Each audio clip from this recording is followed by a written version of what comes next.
unexpected challenge for Canadian Prime Minister Justin Trudeau, who's not having a rather easy year anyway, but this time has come nonetheless from his own ally. Well, his former ally Jagmeet Singh, ahead of Canada's third largest party, leftist New Democratic Party, first non-white leader of a major Canadian political party, and a vocal Khalistani supporter who has now pulled out of the Trudeau government. We are going to be looking at this from the India lens tonight. First, Justin Trudeau and Jagmeet Singh were rivals before NDP propped up Trudeau government. The two indulged in a competitive, patronizing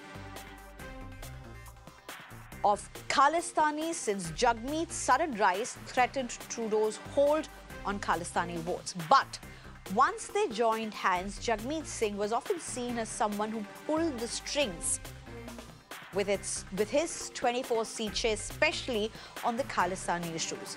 Responses that have also brought India-Canada ties on tender hooks. But before we get to this in specifics, let's look at what the political equations in Canada look like at this point. Trudeau's Liberal Party has 154 seats. It has 154 seats, falls short of the 170 required margin. I think we have something wrong that's up on the screens and we'd like that to be changed. So let me just take you through what the political equations are. There's a Trudeau Liberal Party with 154 seats and has fallen short of the 170 required margin. In fact, if you look at the opposition, Jagmeet's NDP has 24 seats. It's the third largest party, as I said, in Canada, and the Conservatives have 119 seats. There are other parties as well. And there you have it. You have the opposition. You saw how Jagmeet had 24, Conservatives had 119, and there are other opposition parties as well. The crux of the matter is now the Trudeau government is definitely short of the 170 required margin.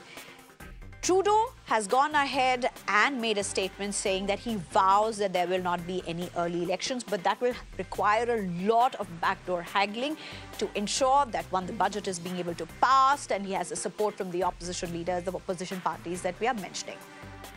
So what does the Jagmeet-Trudeau fallout mean for India? Particularly, as I said, the two have had their relations nosedive over the last year.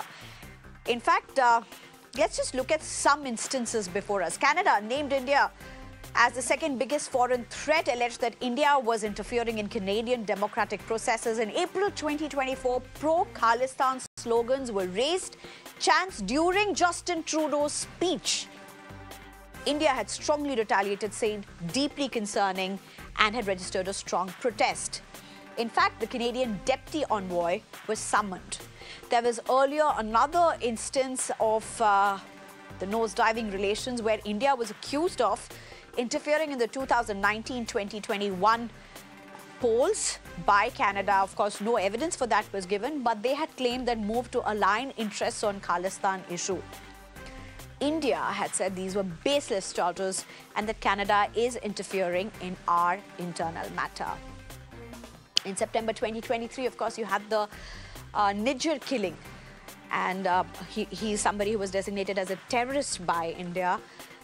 India was accused of killing the Sikh separatist Hardeep Singh Nijjar in Canadian soil, and India had said this was absolutely an absurd, motivated charge. There have been other instances, like temples being defaced and a tableau glorifying Indira Gandhi's assassination, which was part of the parade organized by pro-Khalistani groups in Brampton. All have had strong responses from India. But why is the India lens important? Of course, besides the Khalistani issue, one must remember, in general, the largest Sikh population that lives outside lives in Canada.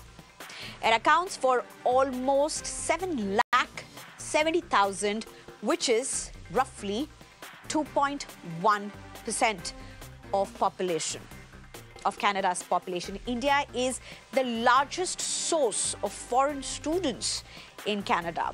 Indian students are almost 40% of the study permit holders. 40%. And this becomes even more important as the Canadian government is in the process of reviewing its allocation of long-term visas for foreign students, aiming to slow down immigration amid a surging population growth. Immigration Minister Mark Miller has underscored the necessity of aligning the influx of foreign students with the domestic labour market demands. Huge changes that are likely and, of course, likely to impact Indians as well.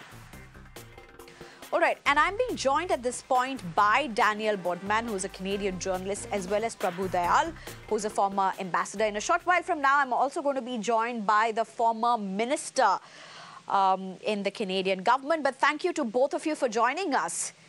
Well, first, may I just very quickly go across to Daniel Boardman. Daniel, very good evening. What's happening in Canada? How are you all looking at this situation? Firstly, Justin Trudeau has said he's vowed that there's going to be no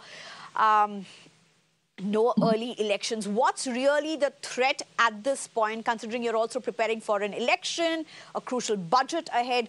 What's really Canada looking at? So right now, this, in my opinion, is a lot of theater from Jagmeet Singh. He has not forced an election. He's refused to say that he has no confidence in the government, that he'd vote against them in a confidence motion. He's leaving it open that the deal that he's ripped up was never a real deal anyway. So, I mean, it's the same thing as me ripping up my supply and confidence agreement with you and the other guests that I have right here. I mean, that's what's been done. The Conservatives sort of called his bluff, and Trudeau, again, he still has another year on his term.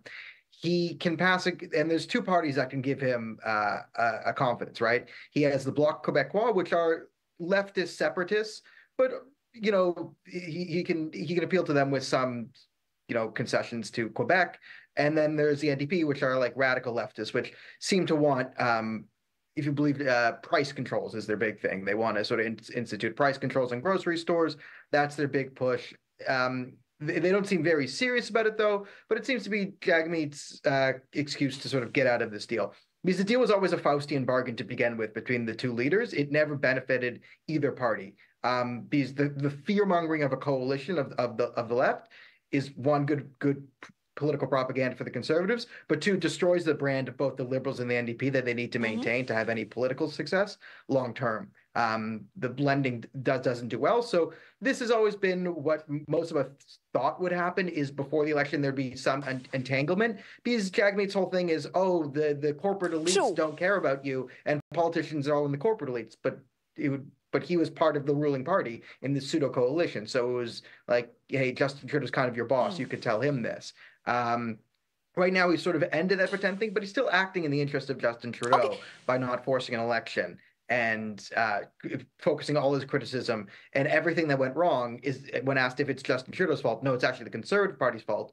Are they empowered? No, but it's still their fault because they are not as optimistic and hopeful and kind as he is. And that seems to be where we are right now.